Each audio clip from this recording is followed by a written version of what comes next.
Ние се враќаме во студиото, тука продолжуваме со разговорот со Благојче Атанасовски, политички аналитичар. Атанасовски повторно немили слики во собранието синоќа, инциденти, за малку ќе дојдеше и до физичка пресметка помеѓу председателот на комисијата Арбар Адеми и пратениците од ВМРО ДПМН и од Алијанса, ми се чини имаше таму. Оно што е најново е утрова дека пратеникот Милошовски во полиција го пријавил функционират на Дуј Валмир Азири, бидејќи тој на Фејсбук искажал физички закани кон него. Како гледате вие на овие собраницки настани сега во овој период? Па апсолутно сум против секаков тип и на физичко и на вербално насилство, особено на физичко, бидејќи во нашата куса парламентарна историја како демократија во овие 30 години Македонија имала многу обиди за физичко насилство. Да се подсетиме, имавме и тотално два катастрофални инциденти со физичко насилство во собранието на Македонија. Тоа се настаните од 24 декември 2012-та, познати во јавноста како Црниот понеделник, и така наречениот крвав четврток од 27 април 2017 година, кога беше за мене најсрамниот ден во кусата парламентарна историја на Македонија, така што апсолутно сметам дека врз база на тој историјат пратениците дефинитивно не се свесни, така да се изразам, каде се наоѓаат, зашто се избрани и како треба со кој дигнитет, пиетет и достоинство да ја обавуваат функцијата народен избраник или пратеник. Но од друга страна сакам да напоменам дека ВМРО ДПМН како политичка партија мислам дека нема морално право да се буни на тоа физичко насилство, бидејќи во двата споменати случаи од 24 декември и 27 април, оваа политичка партија дефинитивно директно учествуваше во спроведување на такво насилство. Тогаш на власт беа со политичката партија ДУИ, каде што пратеник од редовите на оваа политичка партија, која сега се наоѓа исто така дел од централната власт, но не со ВМРО ДПМН, спроведува физичко насилство кон пратеници на ВМРО ДПМН. Едноставно, јас не знам до каде ќе се оди со овој тип на политичко и физичко насилство во институциите на Македонија, бидејќи гледаме дека воопшто политичката култура не напреднува во тој аспект ние да станеме нормална, функционална, европски цивилизирана земја. Особено што постојано повторуваме дека Македонија ги исполнила сите критериуми и услови за почеток на преговорите со Европската унија и дека единствено блокадите, уцените и непринципиелните услови и барања од бугарите се пречка за почеток на тие преговори со Европската унија кои ги чекаме изминативе 17 години. Ваквите настани немили од собранието, од парламентарниот храм и дом, дефинитивно ќе дадат аргумент плюс во однос на, да кажам, нашите политички непријатели во Софија, кои може овој настан да го искористат и да кажат дека еве Македонија се соочува и со некои фундаментални правила на прекршување на парламентарната демократија, односно неисполнување на некои базични услови како што се политичкиот диалог и политичката култура, и тоа може да биде аргумент плюс каде што бугарските официјални политички представници во Брисел ќе го искористат за да дефинитивно и понатаму Македонија условуваат меѓу другото и со ваков тип на денеска токму ова што го зборувате да биде уште ситуацијата попарадоксална. Денеска имаме продолжување на диалогот, парламентарниот диалог Европска унија Македонија. Денеска имаме европратеници во посета на македонскиот парламент. Меѓу нив е и известувачот за Македонија господинот Илхан Кјучук, а меѓу оние со кои треба да се сретнат е координаторот на пратеничката група на ДУИ Арбар Адеми. Значи денеска ќе биде интересно во собранието да видиме како ќе наликува тој европско-македонски диалог. Па добро, затоа напоменувам дека врз база на тие немили вчерашни настани ние ќе оставиме слика каква политика водиме внатре и како тоа ние реторички се заложуваме дека сме ги завршиле сите претходно поставени критериуми од Европската унија,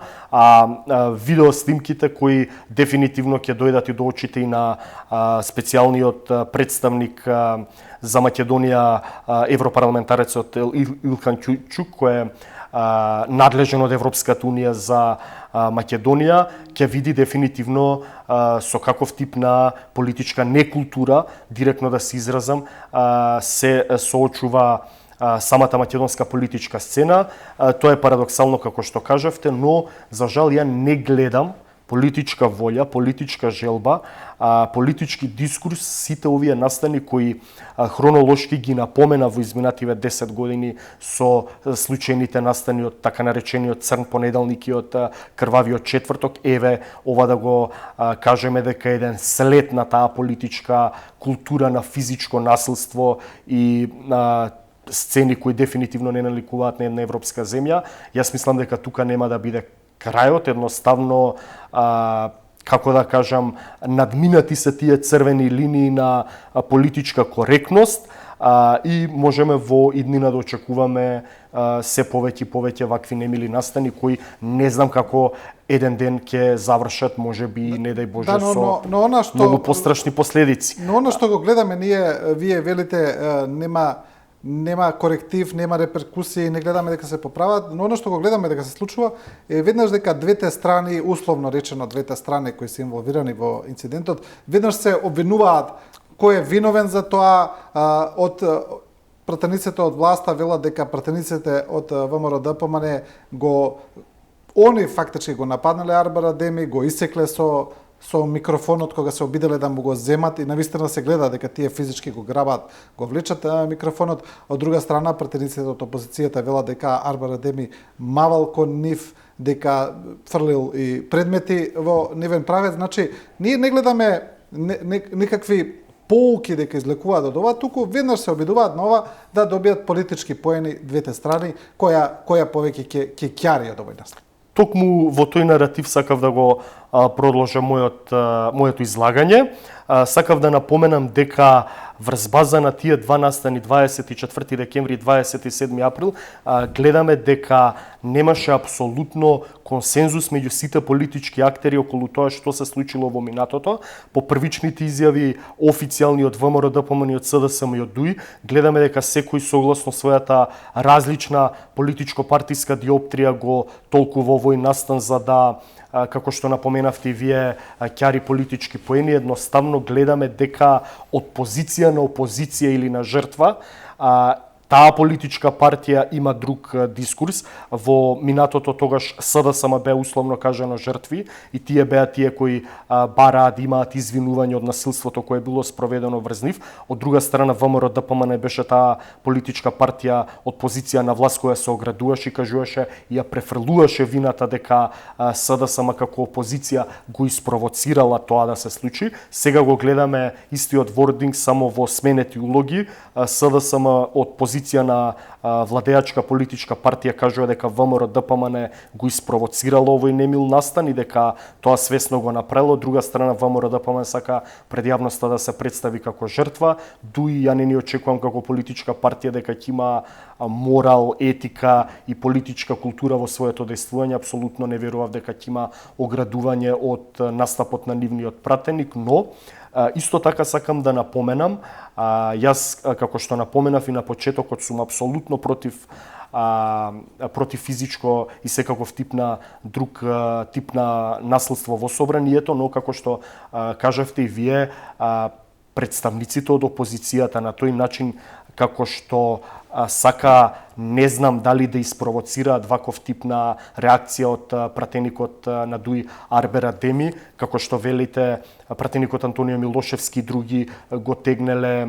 инструментот за гласање, го исклучувале. Јас сметам дека и тоа е пречекорување, да речеме, на улогата и надлежностите кои ги има еден пратеник. Едноставно, таков тип, како да кажам, улично однесување не смееме ние да го пренесеме во собраниската хала. Претходно знаеме какви беа настаните помеѓу собранискиот спикер Тала Џафери со пратеничката група од ВМРО ДПМН кога ја заклучуваше вратата, кога им се обраќаше на висок тон. Едноставно гледам дека нашите избрани народни представници во собранието на Македонија во овие 30 години дефинитивно немаат минимална пристојност, минимална култура, па би рекол и домашно воспитание, како треба да се однесуваат на својата избрана од граѓаните со легитимитет потврдена функција и како треба тие едноставно како избрани од народот да бидат лицето на народот, како треба да се однесуваат. И потоа ние се чудиме во Македонија генерално во општество која се збори за насилство на улиците, говор на омраза на социјалните мрежи, насилство меѓу учениците и меѓу врсниците, што тоа граѓаните гледаме ние што се случува во парламентот од нашите избрани функционери, како тие се однесуваат, на кои начини, на кои модели функционираат помеѓу нив и потоа да се чудиме зашто ни е такво општеството. Едноставно нашите, сакам да кажам, избрани представници се огледало на нас самите или па ние сме огледало на нив и дефинитивно ја не гледам простор во целата општествена политичка клима и амбиент сето ова да се смени, и ние да не говориме во иднина за вакви немили настани. Значи да им кажеме на децата подобро подобро не гледате, како не треба да се однесуваат. Подобро воопшто не гледате и не пуштете собраниски канал. Видете ги пратениците, вака немојте да се однесувате. Па дефинитивно да. Таков пример. Добро, да видиме што се случува во преговорите со Бугарија и со Европската Унија. Она што е најнова таму се едни сега своевидни препукувања, јас би кажал, помеѓу поранешниот министер и вице-премиер Никола Димитров и сегашниот министер за надворешни работи Бојар Османи на Фейсбук, имено после неколку тешки критики искажани од Димитров кон владата дека таа ја нарушува македонската позиција, дека ги преминува македонските црвени линии во преговорите со Бугарија, дека тој се плаши дека ќе се направи нешто што ќе значи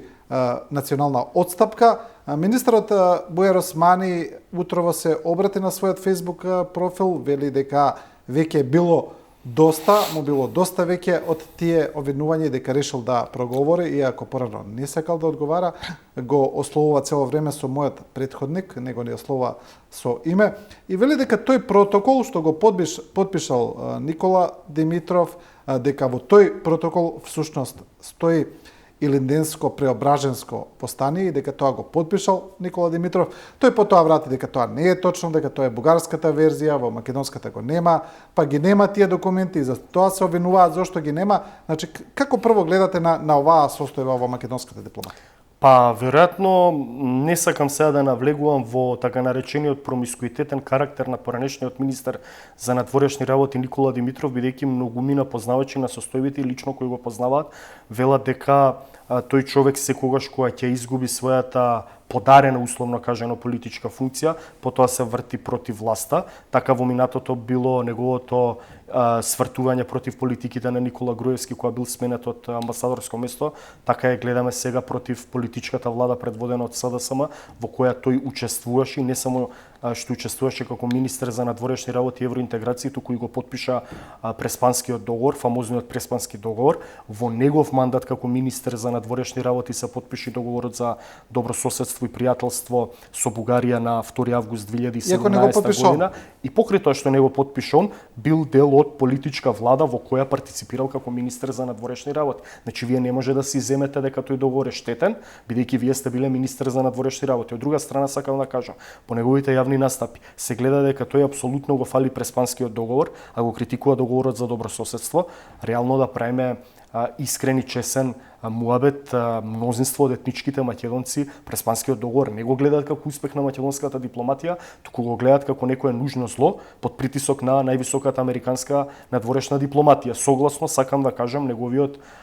диоптер, неговиот дипломатски речник, тој за да се пофали себе си и да каже дека направил успех со Преспанскиот договор, тој тоа го представува јавноста дека е позитивно за македонските надворешни политички успеси и влезот во НАТО, а го критикува договорот со Бугарија. Едноставно договорот подпишан со Бугарија беше еден лакмус тест за подпишување на Преспанскиот договор, бидејќи прво се подпиша договорот за добрососедство и пријателство со Бугарија, па потоа дојде подпишувањето на Преспанскиот договор, односно тогаш новоформираната влада предводена од тогаш новоизбраниот премиер Зоран Заев влезе директно во подпишување на, како да кажам, тешки историски договори со нашиот јужен и источен сосед, за да може да се решат децениски напластените проблеми со јужниот и источниот сосед, за да може да се деблокираат евроатлантските интеграции на Македонија. Видовме дека станавме членка на НАТО, но се случи тоа што се случи во изминативе 2 години со Бугарија и сега мислам, сето ова го кажувам, се надоврзувам, мислам дека е многу непринципиелно, неморално вие, кога и самиот актуелен министер за надворешни работи од позиција во која треба да се направи некаков тежок компромисен договор сега со Бугарија, видовме дека го отфрливме предлогот француски, така наречен, со сите вметнати бугарски барања во преговарачката рамка, но тој е министер за надворешни работи, алудирам на Бујар Османи, ја носи таа тежина на грбот, каде што низ дипломатски канали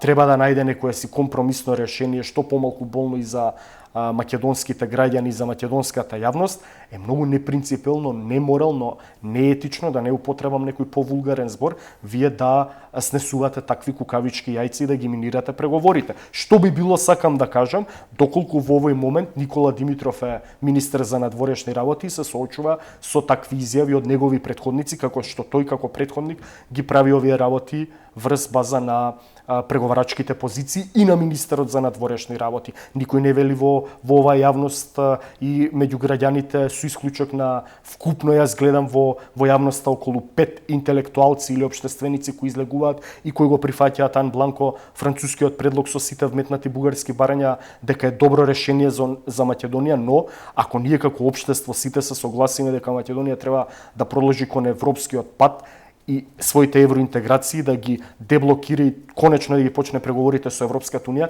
сметам дека не е воопшто фер тој збор да го искористам. Ние да подметуваме вакви работи со византиски игри и сплетки да се бавиме, напротив, треба да се создаде еден цел општествен, национален и политички консензус меѓу сите актуелни и поранешни политички актери кои биле порано вклучени во процесот на преговарање со Бугарија и со Грција, дел од своето искуство и знаење и дипломатски искуства и средби кои ги имале со дипломати по бриселските коридори да ги искористат, и ние ако сме нормална држава, дефинитивно треба да изградиме национален консензус, како што велам, помеѓу сите политички чинители и актери, меѓу сите општественици, сите поранешни, ако сакат, и премиери и председатели и министри за надворешни работи, да дадат свој удел и печат во дефинитивно деблокадата на Македонија. Ајде малку да видиме конкретно на забелешките. Она што македонската влада го кажа не за францускиот предлог, значи сите бугарски барања да влезат во преговарачката рамка, потоа министер за надворешни и вице-премиерот Бојан Маричик одржа еден брифинг со новинарите во кој кажаа дека главно проблем е протоколот кој се става во преговарачка рамка, но не толку, и барем така ги разбравме ние, дека не толку останатите барања кои на некој начин може да поминат, толку протоколот. Затоа пишува и Никола Димитров на некој начин за тие забелешки. Како вие гледате на тоа? Дали гледате дека после она тврдо не на премиерот за францускиот предлог, каде што тој кажа зошто не и кои се македонските позиции, тоа се македонскиот јазик да биде целосно признаен во преговарачката рамка и понатаму преговорите да почнат пред влегувањето на бугарите во уставот, а не потоа и во преговарачката рамка да нема историски наративи. Дали вие сега на некој начин, после оној брифинг објаснувачки на Османи и на Маричик, гледате ретирирање од тие позиции на премиерот, нивно релативизирање на некој начин, ублажување или не? Па ако се гледаат роковите, за да се запази условно кажано француското председателство со Европската унија кое завршува кон крајот на овој месец, значи станува збор за уште 3 дена, тие изјави беа пред неколку денови, доколку согласно изјавата на францускиот председател Емануел Макрон дека ова не е крајно не од Македонија, дека се уште ќе се разговара, како што вели, со северно македонците да бидат убедени да прифатат, или некои работи кои претходно биле како дел од францускиот предлог, а биле инкорпорирани сите бугарски барања да бидат изземени.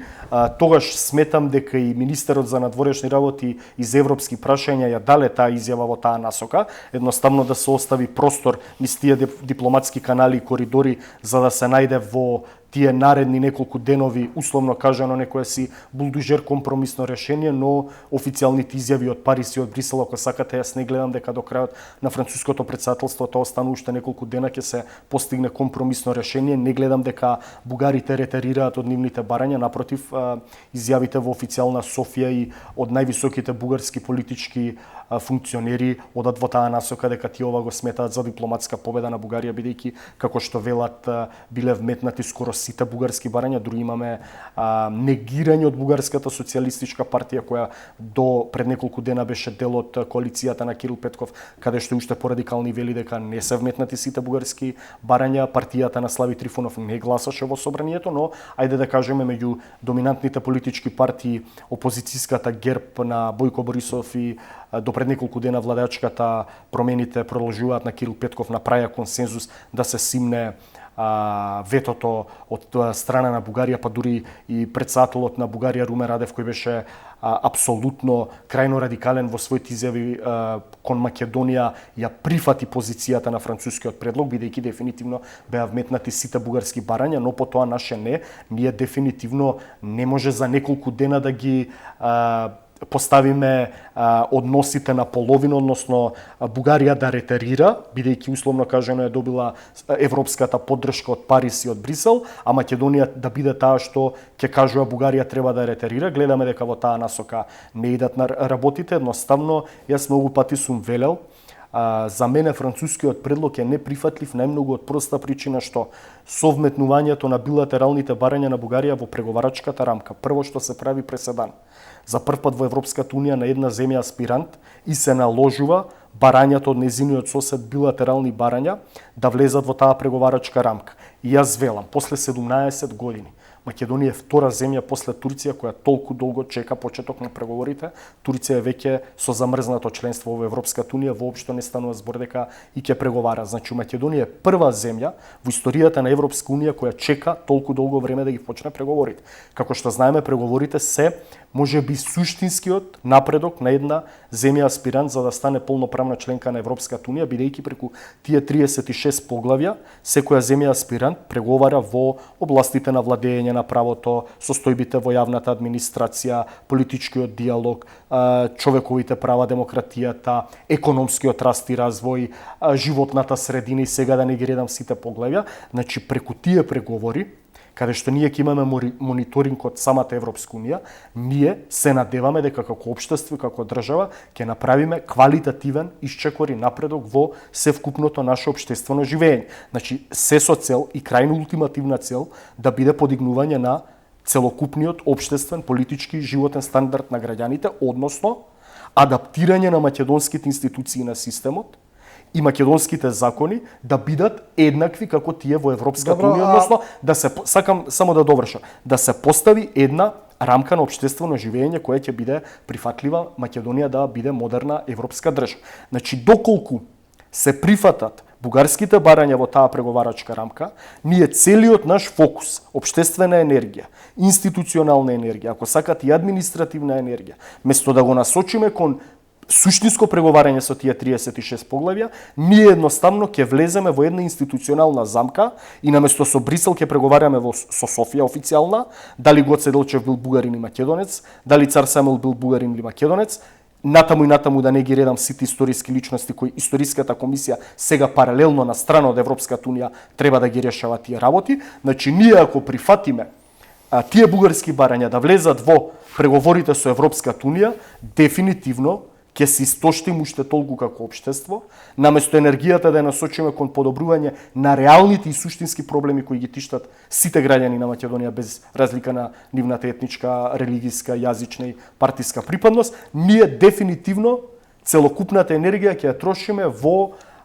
етничкото докажување на етничкиот македонски и етничкиот бугарски народ, дали тоа македонците се... Тоа ќе значи во пракса дека ние само, да речеме, формално ќе ги почнеме преговорите, но веднаш ќе заглавиме. Апсолутно. Верувате дека апсолутно е така, бидејќи ние ќе ги почнеме формално преговорите. Ја мислам дека тоа и беше целта на францускиот претседател, да се постави и представи пред јавноста некаков си тип на успех, дека еве Франција мокна земја, издействувала Македонија и Албанија да ги почнат преговорите, а од тука па натаму тоа никој нема да гледа како ќе се одвијат тие преговори. Значи на првата кривина Бугарија ќе рече па вие не го исполнувате тој протокол од преговарачката рамка, ви дадовме рок за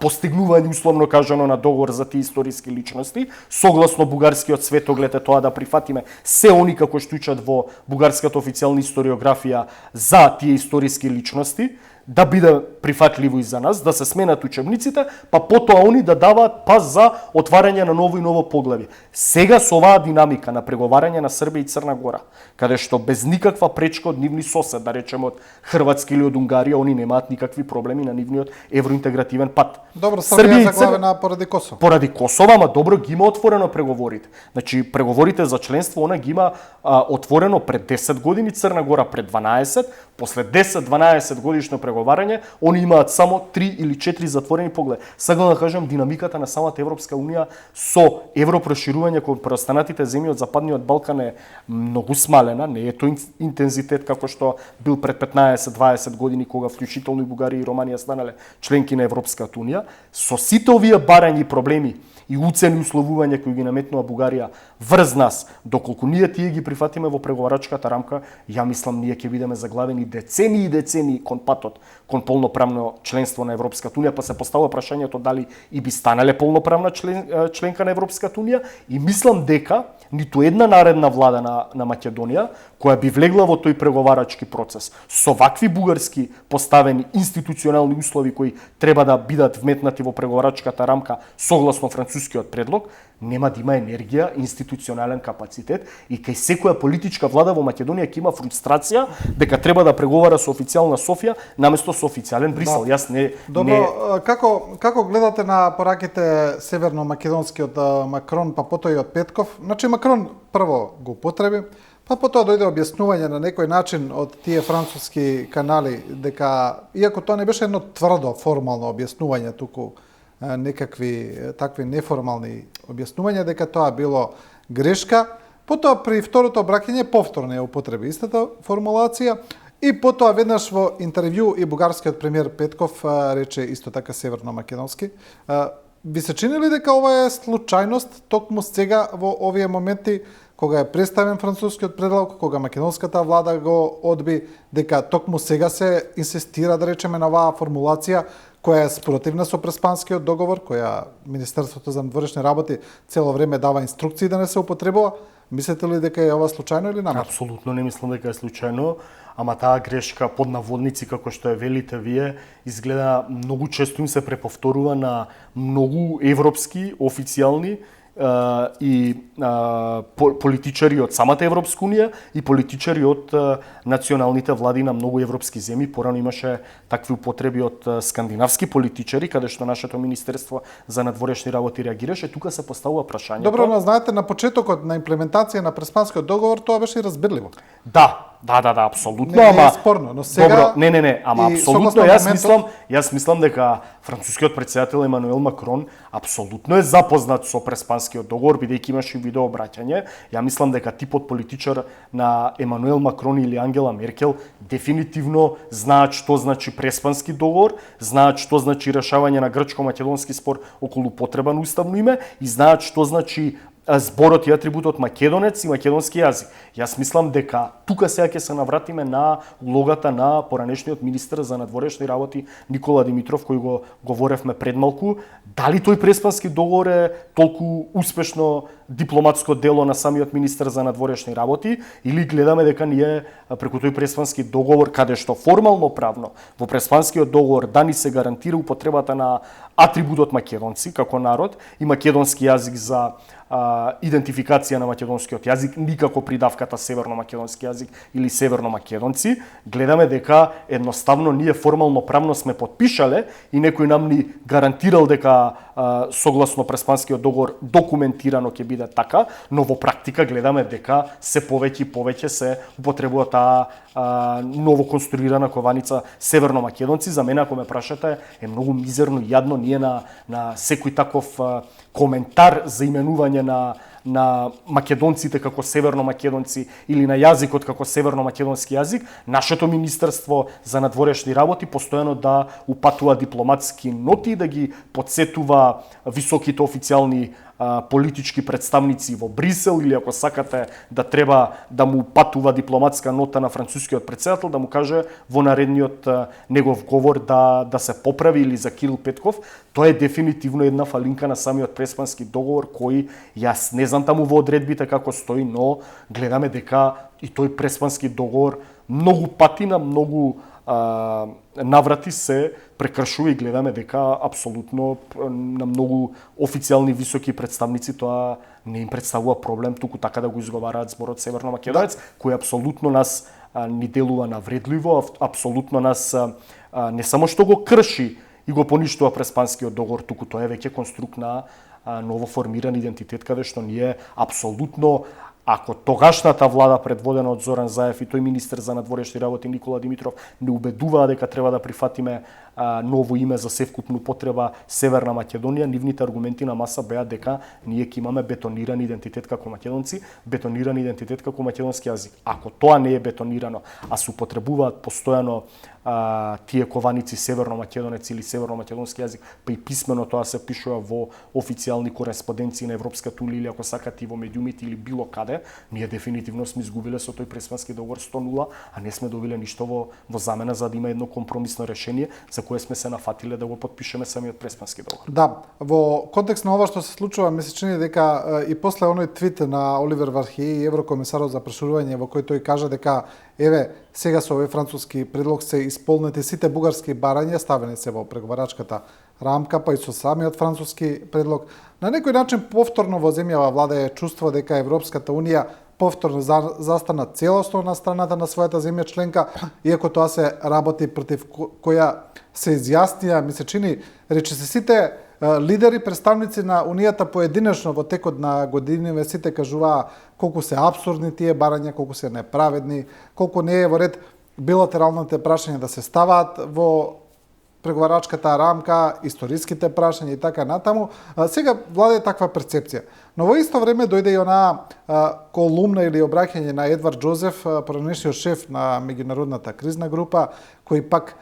побара Соединетите Американски држави и Велика Британија да се изјаснат и јасно и јавно да го гарантираат македонскиот идентитет. Дали мислите дека Вашингтон на некој начин прво преку тие неформални канали и потоа формално се обидува да направи некаков баланс во оваа ситуација? Дали мислите дека ќе се вмеша и малку подиректно доколку, еве да речам, работите се загрозат во поглед на македонската преговарачка позиција? Јас не мислам дека треба да се вмеша малку, туку ќе бидам искрен и помалку сум разочаран, бидејќи во изминативе 6 месеци очекував многу поголема булдожер дипломатија од американската надворешна политика, бидејќи, како што многу пати сум велел, Европската унија не само што беневолентно гледала на бугарските уцени, условување, негирања и шовинистички барања за негирање на македонскиот национален идентитет, како тоа што го вели Едвард Џозеф, значи на крајот Европската унија, кршејќи ги сите постулати на самата Европска унија за почитување на правото на самоопределување, кои се дел од актите на Обединетите нации, на страна сето тоа застана на страната на официјална Софија, признавајќи ги незините барања да бидат вметнати во преговарачката рамка, и ние едноставно бевме како потопени со ладна вода, не верувајќи дека тоа може да доаѓа од официјалните бриселски функционери. Од друга страна, ова изјава на Едвард Џозеф мора да имплицира дека американците мора што подитно да се вклучат директно со така наречената нивна булдожер дипломатија во решавање на овој апсурден наметнет спор од официјална Софија, како што беше и од официјална Атина, но бидејќи сега имаме нова геополитичка реалност. Прво, Македонија е членка на НАТО алијансата и Бугарија членка на НАТО алијансата. За мене, веројатно и за американците, не е нормално две партнерски земји на НАТО алијансата да бидат две земји кои се тотално на спротивните позиции во нивните евроасоцијации. Значи имаме две Едната ја блокира другата. Ете така, значи имаме две асоцијации, едната е НАТО, другата е Европска унија. Во повеќе случаи тие се комплементарни за западните партнери, бидејќи прво станувате членка на НАТО па на Европската унија, бидејќи членките на НАТО се поистоветуваат и со членките на Европската унија, со 4-5 земји кои не се членки, така што Македонија од една страна е членка на НАТО и има условно кажано прекрасни односи во НАТО алијансата со Бугарија. Гледам има самит на НАТО сега во Мадрид каде што ќе бидат присутни и нашите представници. Од друга страна во другата асоцијација Европска унија ние си ги вадиме условно кажано очите со нашиот источен сосед. Тоа е непоимливо за американците и мислам дека тоа што постојано се вели дека може да предизвика условно кажано дестабилизација на јужното крило на НАТО на фонот на руската агресија во Украина, каде што гледаме тектонско пореметување на целосната безбедносна архитектура во Европската унија, мислам дека американците дефинитивно мора што подитно да се вклучат во овој апсурден спор. Мора едноставно на маса да ги седнат и представниците на официјална Софија и представниците на официјално Скопје. За жал многу пати сум велел дека на Балканот две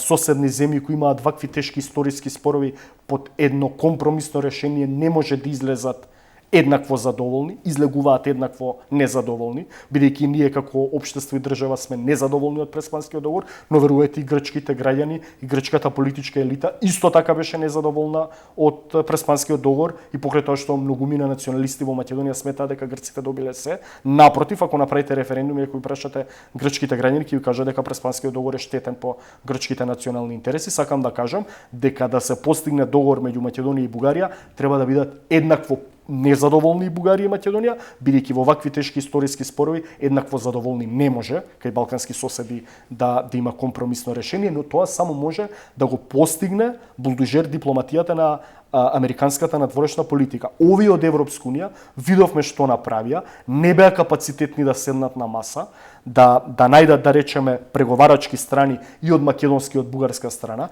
да речат ова е тотално неприфатливо што го бара официјална Софија, но од друга страна некои разумни, условно кажано, барања за, како да кажам, рехабилитација на жртвите од тоталитарното минато на Македонија, каде што треба да се отворат некои архиви, каде што, условно кажано, имало жртви од комунизмот кои биле убиени или малтретирани ради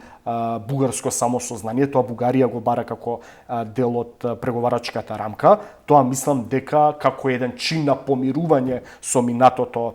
тоталитарно кога сме биле дел од една друга заедничка држава, можеше да биде условно кажано од македонска страна прифатливо, но сакам да кажам Софија требаше да направи отстапки за да се случи еден вид на компромис и во Бугарија и во Македонија да има незадоволни условно кажано страни. Но во оваа преговарачка рамка во која се вметнати сите бугарски барања, каде што официјална Софија ликува и е задоволна таа официјална дипломатска победа, кај нас имаме категорично не од премиерот, бидејќи целокупното општество беше против тој француски предлог. Вие не можете, самата Европска унија значи е неспособна, некадарна или кусо гледа да ги постави работите во спорот меѓу два соседи, едниот член на Европската унија, другиот аспирант, вие однапред да ги поставите работите, земјата членка на Европската унија да победи во спорот, условно кажано, со 10-0, како што многу пати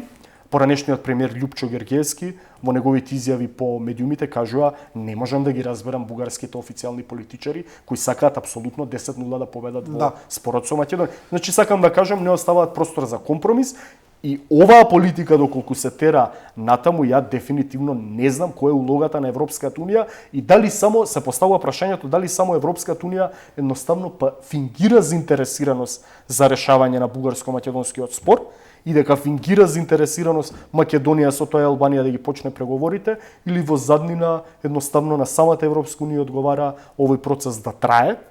а преговорите на Македонија со Европската унија на Албанија да не почнат, едноставно да има замрзнување на европроширувањето на целокупниот Западен Балкан, како што напоменавме, Србија и Црна Гора се до никаде стигнати и едноставно само Европската унија реторички да кажува дека иднината на граѓаните на земјите од Западен Балкан е предвидлива и таа е во Европската унија, се со цел да го држи дискурсот жив, односно да не дозволи да се создаде вакуум простор за пенетрација на други високи сили. Атанасовски, благодарам за ова интервју. Благодарам на поканата.